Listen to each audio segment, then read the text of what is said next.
All right, let's talk about how to leave Salesforce. So if you're considering leaving Salesforce, it's going to be a long journey.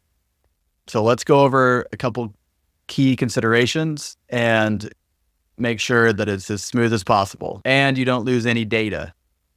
Before we dive into the exact steps of how to export data and get in the weeds, big picture, you're going to want to contact your Salesforce account executive. They can help you see if there's going to be any fees, and you're going to want to pay attention to your renewal date.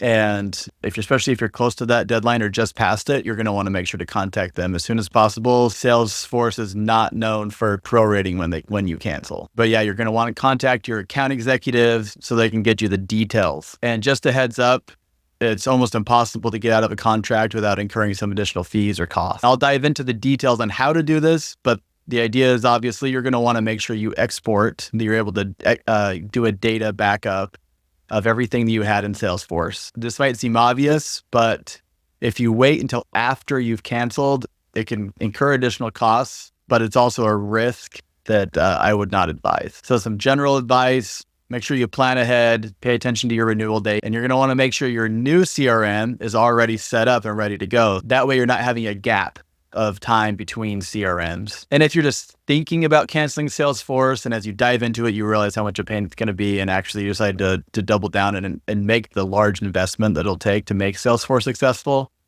then you might use this opportunity to negotiate with Salesforce and get some better pricing or terms. Some of the reasons people have told me that they've canceled Salesforce, the main one is complexity.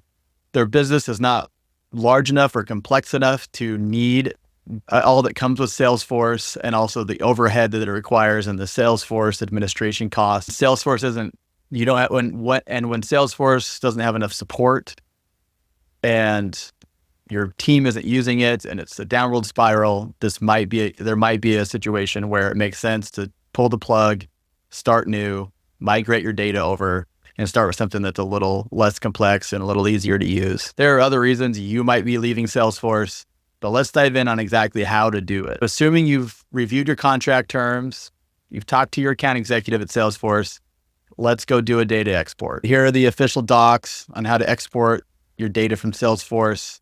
You're going to need to have administrative privileges or this weekly data export permission. And from setup, you're going to enter data export in the quick find box and then select data export, then export now or schedule export. For the encoding, select UTF-8, unless you have a specific reason to choose one of the other options. And now as you're going through the settings, you're going to want to make sure to include everything and include all data under the types of data. Then click Start Export, and this will create a zip of all the CSV files. This will notify you via email so that you can go download it when it's ready. So as you can see, exporting should be the easy step. The next step is to verify that the data is all there, that all of your columns, all of your different tables, that it all makes sense. And that is where the hard work begins. If data export isn't working for you, you might want to consider using the data loader.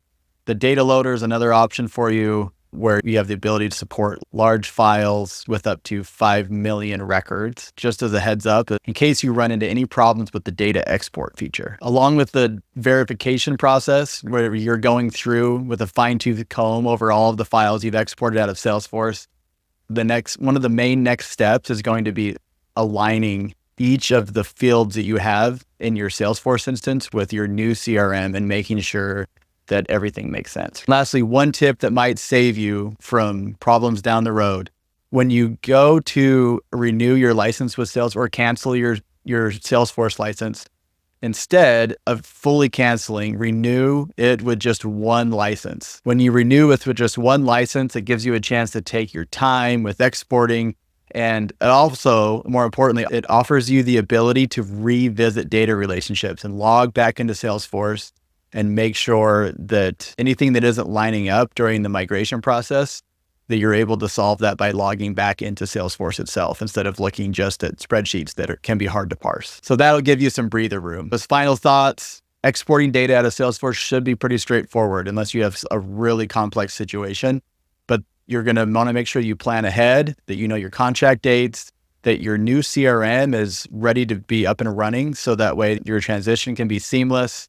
And along with all the communication with stakeholders and all the training of your team that'll be required in order to move, that all goes off as smoothly as possible. Any questions on migrating or any questions you have with discontinuing Salesforce, put them in the comments.